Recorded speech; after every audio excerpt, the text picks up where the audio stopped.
información, diálogo y análisis con nuestros invitados.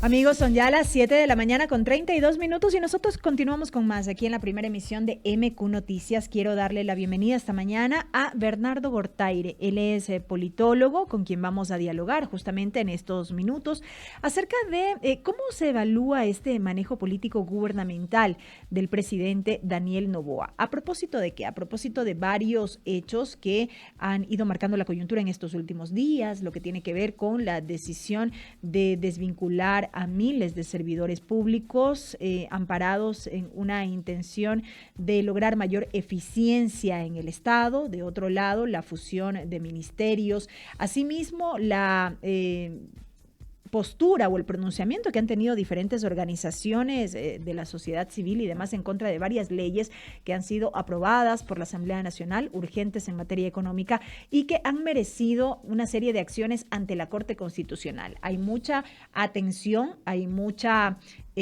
preocupación respecto de cuál va a ser el accionar de la Corte Constitucional en torno a las demandas, por ejemplo, que se han presentado de inconstitucionalidad a estas leyes del Ejecutivo que han sido calificadas como eso, como inconstitucionales, como que contravienen derechos y demás. Sobre todo esto vamos a tener una mirada general esta mañana con nuestro invitado. Bernardo, buenos días, bienvenido. Le saluda Belkis Sánchez. Muy buenos días, Belkis. Un gusto estar contigo. Quisiera arrancar por una primera lectura, como yo decía, de manera muy general de lo que ha sido y ha significado hasta el momento el manejo político del gobierno desde que se asumió el poder en mayo, más allá de que el presidente Noboa ya venía en funciones desde el periodo anterior. Bien, yo creo que tenemos que partir de una lectura que obviamente en términos, digamos, prácticos, el presidente Noboa tuvo un respaldo significativo en esta última elección. No necesariamente representa una satisfacción absoluta de la población, pero sí de alguna manera una muestra de apoyo a la continuidad. Sin embargo, la forma en la cual ha actuado la administración de Daniel Noboa en este segundo ciclo, más allá de si es una reelección o no es una reelección, y si tiene la posibilidad de reelegirse nuevamente, es la cuestión de cómo actúa de una forma prácticamente unilateral, invisibilizando a la oposición y adoptando ciertas características que exponen al país a un nuevo ciclo de gobierno con tintes autoritarios. Ahora, más allá, de nuevo, de la forma en la cual el presidente fue reelecto, está el punto central en el cómo deberían funcionar las instituciones.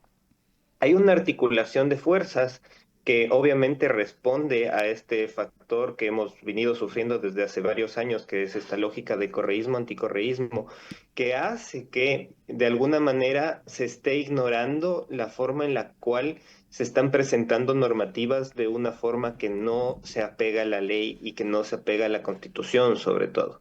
El presidente, el bloque de ADN ha conseguido, digamos, una mayoría que hace que no sea necesario debatir.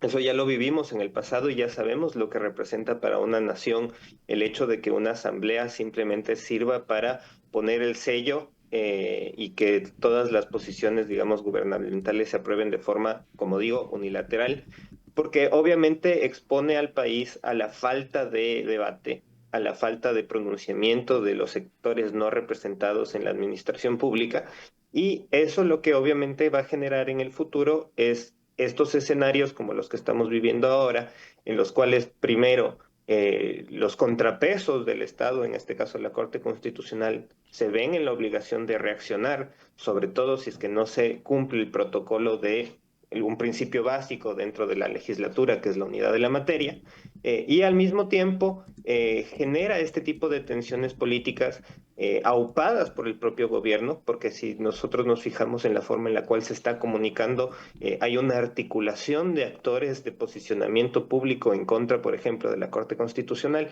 que ponen en riesgo no solo a la gobernanza, sino a la misma estructura del Estado ecuatoriano. Yo creo que en una posición, digamos, personal, pero al mismo tiempo partiendo de las herramientas de la ciencia política, el Ecuador está dinamitando sus propios procesos institucionales, su propia democracia, de una forma en la cual entramos a estos regímenes híbridos en los cuales, si bien es cierto, hay un respaldo popular, hay un grado de popularidad que es reconocible para el gobierno, simplemente no se están cumpliendo los principios democráticos en términos del debate necesario para que se cumplan las normativas y sobre todo el respeto a los debidos procesos, a las instituciones, a la normativa, simplemente anclados en lógicas de es que se tiene que hacer algo. Bernardo, hablemos de esa postura que se busca instaurar en contra de la Corte Constitucional. Ya se lo ha dicho, es una instancia que, como debería ser la Asamblea Nacional, debería significar como ese contrapeso respecto del gobierno. Y esto no significa necesariamente que instancias como la Corte o la Asamblea o cualquier otra dependencia estén libre y abiertamente en contra de las acciones del Ejecutivo, pero sí deberían actuar en función de las competencias que tienen asignadas, en cumplimiento del derecho, de lo que establece la propia Constitución de la República y más. Pero lo que preocupa es precisamente esa narrativa que se ha buscado imponer en las últimas horas, sobre todo en redes sociales. Precisamente, como bien lo planteas, la lógica de los contrapesos dentro de las instituciones del Estado no es servir como barrera, no es establecer bloqueos. Ujú. Sin embargo, en un modelo democrático, la lógica de que existe esta división entre el Ejecutivo y el Legislativo es que el cuerpo legislativo se asegure que las normas que se están presentando, en primer lugar, defiendan la misma institucionalidad del Estado y defiendan a la democracia.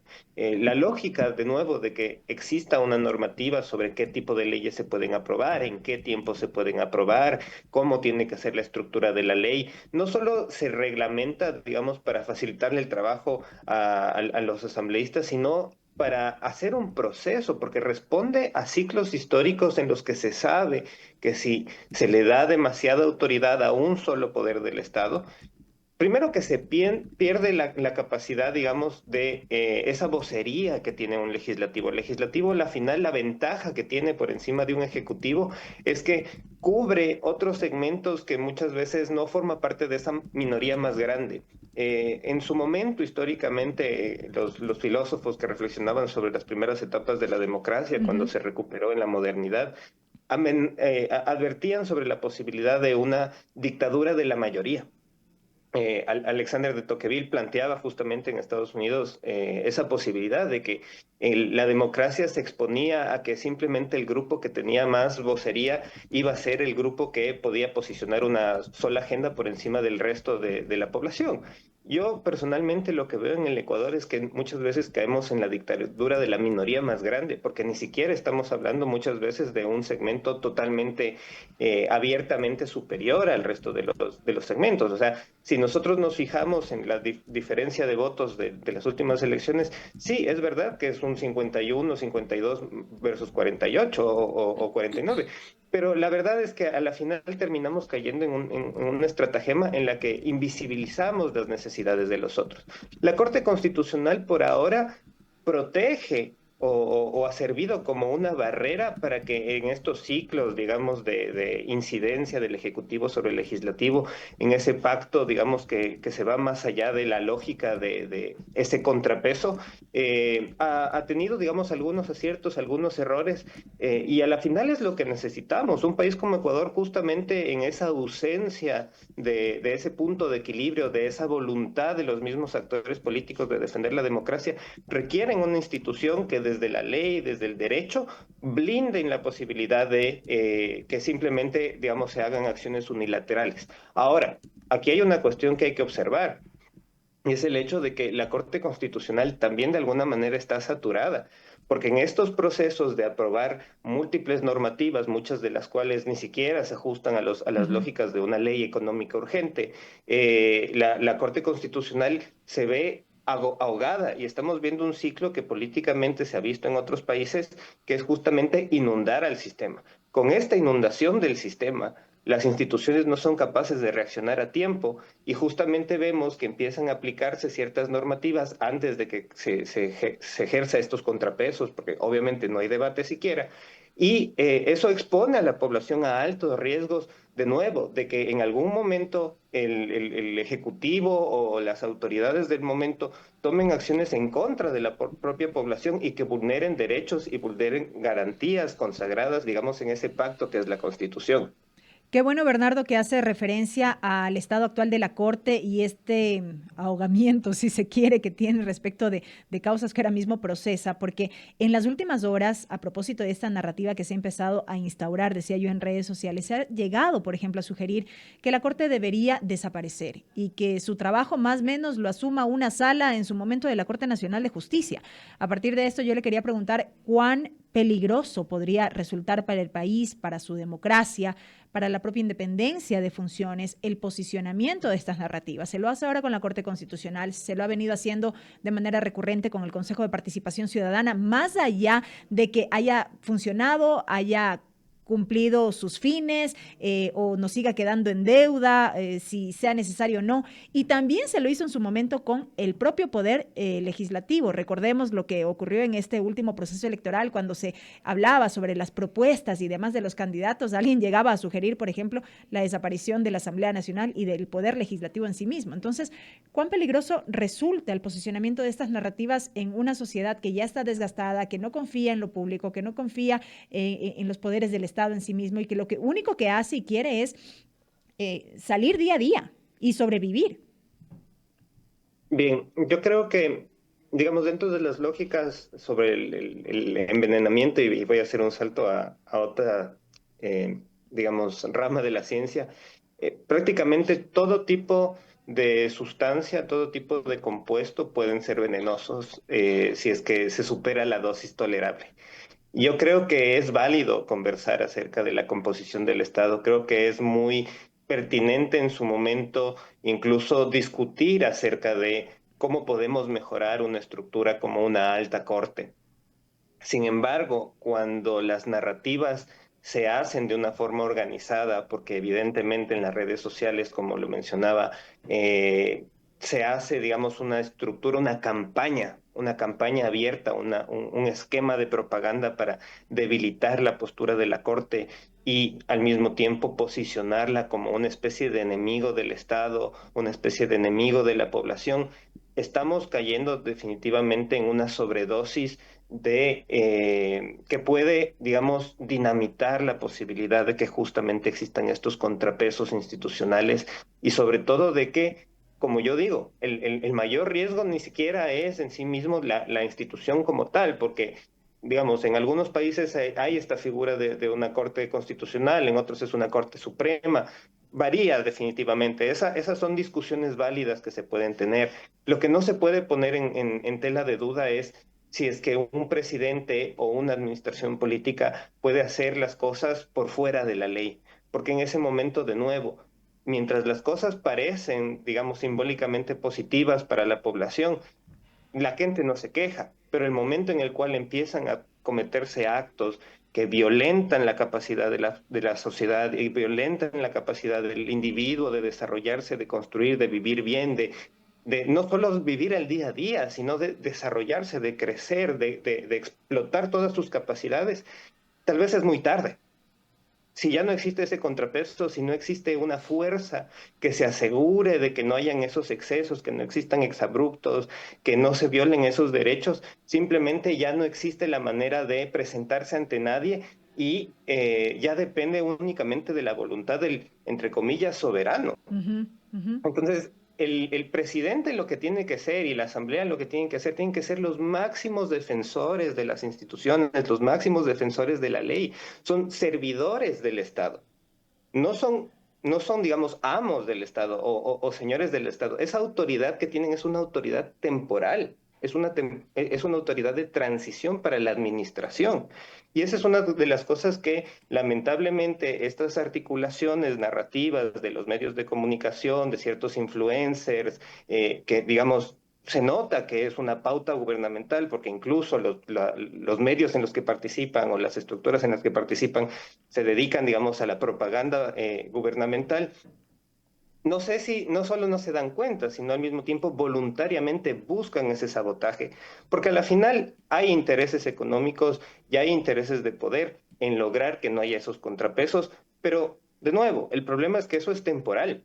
En algún momento, si es que se logra conseguir esa reestructuración del Estado que le dé demasiado poder a una sola autoridad o a un solo segmento, vamos a volver a los mismos ciclos históricos que ha tenido el Ecuador una y otra vez repetidamente en su historia, en la cual vamos a tener que refundar la patria, vamos a tener que otra vez otorgarle el poder a solo un segmento para llegar a ese punto también de quiebre en el cual la gente por su frustración busque otra vez una revolución, busque otra vez votar a la gente que está en el poder. Y eso es intolerable, es inaceptable y a la final lo que termina haciéndole daño es al mismo país.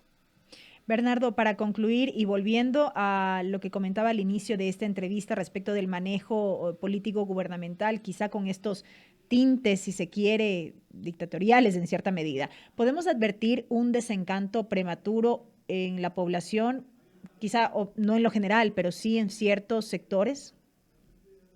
Bien, yo por ahora, digamos, trato de utilizar un nuevo término que en realidad, digamos, he venido trabajándolo dentro de mi ámbito y es la oclotiranía, que básicamente es una forma de gobierno en el cual se toman las acciones políticas de una forma, digamos, autoritaria, tiránica, pero hay respaldo popular, hay respaldo de las masas, de segmentos frustrados, de segmentos cansados que buscan soluciones. El Ecuador atraviesa una larga crisis de inseguridad, una larga crisis económica. La gente, como bien mencionabas, está cansada, quiere sobrevivir, quiere dejar de tener que ver el futuro como algo imposible y que el país no sale adelante. Y eso lo que hace es que de alguna manera empiecen a facilitarse estas salidas fáciles. Y justamente es válido, digamos, también tomar la reflexión de la gente que dice, bueno, al menos de alguna manera se están haciendo propuestas para salir de lo que se está viviendo. El problema muchas veces es que esas salidas fáciles, esos caminos estructurados a una solución inmediata, tienen impactos negativos en el mediano y largo plazo. Y eso es lo que la gente, digamos, muchas veces obvia de estos procesos que estamos atravesando en el Ecuador. ¿Qué es lo que pasa definitivamente? Que, como bien menciono, hay segmentos que primero se les está criminalizando. Digamos, yo no soy afín a las posturas del correísmo, pero definitivamente se ha encabezado una narrativa en la cual si una persona es cercana o es afín al correísmo, ya inmediatamente es identificado como un socio de una banda criminal, literalmente. Entonces, abandonamos el escenario en el cual la estructura política es una cuestión de oposición, de equilibrio de posturas, para directamente ser enemigos.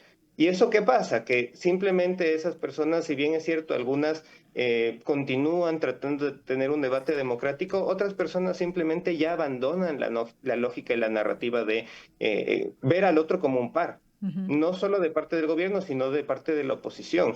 Y eso definitivamente, si bien es cierto, estamos viendo que ahora el correísmo se está desestructurando en la parte de las bases sociales, en la parte de las bases populares, sin una representación política, sin una articulación de fuerzas, la respuesta simplemente es la institución no vale, las instituciones no sirven porque simplemente no se nos escucha, los asambleístas que están ahí no les dan ni la palabra. Entonces, ¿cuáles terminan siendo las únicas opciones? La rebelión, la respuesta en las calles y lo que yo muchas veces me temo ya desde el ámbito de seguridad es pensar en la vía incluso armada como una alternativa, porque hay segmentos de la población que vienen años sin ser atendidos por el Estado, que están siendo ignorados y que están no solo siendo reclutados por las bandas criminales, sino también están siendo organizados en términos de sus capacidades de respuesta ya desde la violencia. Y si nosotros no nos damos cuenta de que Ujú. esa descomposición del tejido social se traduce en el mediano y largo plazo ya en una cuestión en la cual el propio Estado ya no es apetecible, ya no se desea tener un Ecuador, entonces ahí sí ya vamos a caer en un esquema de guerra que trascienda, digamos, la narrativa de conflicto interno armado que se está hablando en este momento desde una perspectiva, digamos, mucho más grave y mucho más seria. Preocupante, interesante también este diálogo, Bernardo. Quiero agradecerle esta mañana por habernos acompañado unos minutos para esta entrevista. Encantado. Ha estado con nosotros vía telemática esta mañana Bernardo Gortaire, él es politólogo, hablando acerca de este manejo político gubernamental que lleva adelante el presidente Daniel Noboa y las reflexiones alrededor de este y otros temas. Son las 7 de la mañana con 52 minutos.